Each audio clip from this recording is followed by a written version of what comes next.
100 acre जमीन आहे, दृष्टांत आहे का? 100 एकर जमीन आहे, अर्ध्या एकरात राजवाडा आहे, एकूण ती एक मुलगी 22 वर्षाची दुःखी आहे. काळं डोकं पांढरं झालं, काळं डोकं पांढरं झालं, दुर्गंध सुटला, डोक्याला पहा वाटत नाही महाराज, एवढा दुर्गंध सुटला, एवढं सांगा वाटत नाही. डोक्याचा दुर्गंध सुटला, खाल्ला घास अंगी लागत नाही. गावातील लोक म्हणू लागले, पाटील अरे आम्ही राहावं की जावं पाटील? खाल्ला घास अंगी लागत नाही, मुलीची राहण्याची कुठेतरी व्यवस्था करा पाटील. त्यावेळेस मुलीचा बाप मुलीची 2-3 किलोमीटर अंतरावर पर्णकुटी बांधतो आणि त्या पर्णकुटीमध्ये मुलीला ठेवण्यात येते महाराज. आणि ठेवण्यात आल्यानंतर रोज सकाळ संध्याकाळ आई वडील जायचे आणि टिफिनचा डब्बा आणि पाण्याची बॉटल कुठं ठेवायचे? बांधावर ठेवायचे. आई वडीलही जात नव्हते महाराज, आई वडिलांनाही दुर्गंध येत होता. आणि काही कालांतरानंतर, काही दिवसानंतर त्या गावामध्ये वैद्य आले. वैद्य म्हणजे डॉक्टर. वैद्य आले, वैद्याने सांगितलं, पाटील जर तुम्हाला तुमच्या मुलीच्या दुःखाचं निवारण करायचं असेल तर या विश्वामध्ये, या देशामध्ये फक्त आणि फक्त आणि फक्त कुत्र्याच्या लाळीत आहे. कशाच्या लाळीत आहे? कुत्र्याच्या लाळीत आहे. त्यावेळेस सर्व गावातील लोकांनी, सर्व गावातील कुत्रे पर्णकुटीकडे हकालून लावले. पण कुत्रे कुठपर्यंत गेले? कुत्रे बांधापर्यंत गेले. कुत्रे सुद्धा वापस आले महाराज. कुत्र्यांनाही दुर्गंध येत होता. पण काही दिवस निघून गेले. मुलीला दुःख होत आहे, वेदना होत आहेत महाराज. पण काही दिवस निघून गेले. काही दिवसानंतर त्या गावामध्ये पंडित, महात्मे, ब्राह्मण, साधू आले. आणि साधू आल्याच्या नंतर त्यांचा सरळ विश्राम बजरंग बलीच्या मंदिरावर झाला.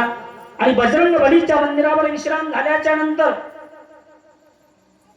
हातात कमंडलू आहे, रुद्राक्षाची माला आहे, रामकृष्ण हरी मंत्राचा जप चाललाय, सिंहाचं आसन आहे.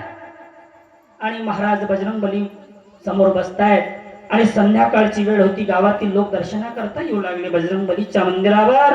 आणि एका गृहस्थाने विचारलं, बाबा कुठले बाबा? तेव्हा महाराज म्हणतात, बेटा मैं हिमालय से आया हूँ, यात्रा करते करते जा रहा था, एक रात भर भगवान बजरंग बली के मंदिर पर विश्राम करना है, सुबह चला जाऊंगा. ठीक आहे बाबा. संध्याकाळची वेळ होती. गृहस्थाने सांगितलं, बाबा काही थोडं जेवण वगैरे करणार का? हा बेटा थोडा बहुत खाना खा लूंगा.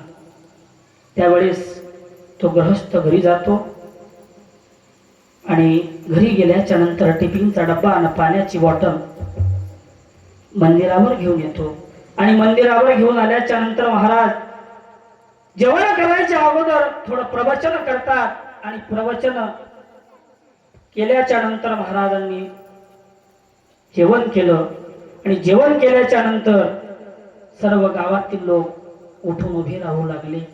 प्रवचन झालं, जेवण झालं. आणि जेवण झाल्याच्या नंतर सर्व गावातील लोक उठून उभे राहिले.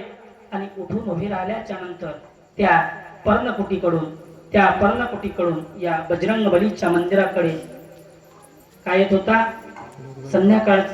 संध्याकाळची वेळ आहे. शांत हवा सुटली. आणि त्या पर्णकुटीकडून या बजरंग बलीच्या मंदिराकडे दुर्गंध येत होता. आणि महाराज विचारतात, बेटा ये दुर्गंधी कहां से आ रही है बेटा? त्यावेळेस तो गृहस्थ म्हणतो, बाबा आमच्या गावात 100 एकर जमीन आहे, अर्ध्या एकरात राजवाडा आहे, एकूण ती एक मुलगी 22 वर्षाची दुःखी आहे बाबा. काळं डोकं पांढरं झालं, खाल्ला घास अंगी लागत नाही. कुछ उपाय किए थे? त्या गृहस्थाची मराठी भाषा आहे आणि बाबाची हिंदी भाषा आहे बरं का. कुछ उपाय किए थे? हा बाबा केले होते. काय केले होते? आमच्या गावात वैद्य आले होते. वैद्याने सांगितलं, जर तुम्हाला तुमच्या मुलीच्या दुःखाचं निवारण करायचं असेल तर या विश्वामध्ये, या देशामध्ये फक्त आणि फक्त आणि फक्त कुत्र्याच्या लाळीत आहे. और क्या उपाय किए? भरपूर उपाय केले बाबा, पण जमलं नाही. रोज सकाळ संध्याकाळ आई वडील जायचे, टिफिनचा डब्बा आणि पाण्याची बॉटल बांधावर ठेवायचे आणि परत यायचे. महाराज दुर्गंध सुटत होता. संबंध नसलेला साधू ढसा ढसा रडू लागला. महाराज ढसा ढसा रडू लागला. आणि सर्व गावातील लोकांना सांगितलं, तुम्ही निघून जा.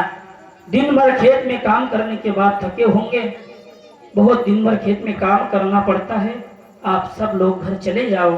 त्यावेळेला सर्व गावातील लोक उठून उभे राहतात आणि निघून जातात आणि सांगितलं उद्या सकाळी सूर्याचा उदय होणार आणि मी इकडे पर्णकुटीकडे जाणार. संबंध नसलेला साधू ढसा ढसा रडू लागला. बजरंगबलीच्या समोर आसन टाकलं, सिंहाचं आसन टाकलं, हातात कमंडलू आहे, रुद्राक्षाची माला आहे, पण रामकृष्ण हरी मंत्राचा जप चालला आणि भगवंताला विनंती केली, हे भगवान मैं इतनी दिन की आपकी हिमालय में तपश्चर्या कर रहा हूं ना भगवान, वो पूरी आप लेके जाओ, लेकिन मैंने बहुत बड़ी गलती की है भगवान. कौन सी गलती? जिस गांव की मैंने रोटी खाई है ना भगवान, उस गांव की बेटी दुखी है, उस गांव की बेटी दुखी है. संबंध असलेला साधू ढसा ढसा रडू लागला आणि सकाळी सूर्याचा उदय होणार, महाराज पर्णकुटीकडे जाणार. महाराजांनी रात्रभर विश्राम केला. सकाळी सूर्याचा उदय झाला आणि उदय झाल्याच्या नंतर महाराज पर्णकुटीकडे जातात आणि पर्णकुटीकडे गेल्याच्या नंतर मुलीला आवाज देतात, बेटा, अरे बेटा बाहेर आ जा बेटा. मुलगी पर्णकुटीकडून बाहेर येते आणि बाहेर आल्याच्या नंतर, बाबा जिसे भगवान भगवान भगवान कहते हो, भगवान आप तो नहीं हो. नहीं बेटा, मैं भगवान नहीं हूं. बाबा आपको पता है मुझे क्या हुआ है? हाँ बेटा, मुझे सब पता है, गांव के लोगों ने बताया है बेटा. संबंध नसलेला साधू त्या मुलीला बाहेर आल्याच्या नंतर स्वतः बाबा आपल्या तिला पायाजवळ घेतात. महाराज स्वतः तिला आपल्या पायाजवळ घेतात आणि स्वतः महाराजांच्या जिभेने त्या मुलीच्या डोक्याला स्पर्श करतात. महाराज स्वतःच्या जिभेने त्या मुलीच्या डोक्याला स्पर्श करतात आणि मुलीच्या दुःखाचं निवारण होते. मुलीची जखम पूर्णपणे बसते. महाराज ज्या पर्णकुटीकडे आई वडील येत नव्हते, ज्या पर्णकुटीकडे आई वडील येत नव्हते, ज्या पर्णकुटीकडे कुत्रे जात नव्हते, ज्या पर्णकुटीकडे आई वडील जात नव्हते, ज्या पर्णकुटीकडे कुत्रे जात नव्हते, त्या पर्णकुटीकडे संत जातात. भक्त के लिए कभी कभी संत खुद कुत्ते बन जाते हैं. इसलिए मैं कहता हूँ जिसे दुनिया ठुकराती है उसे संत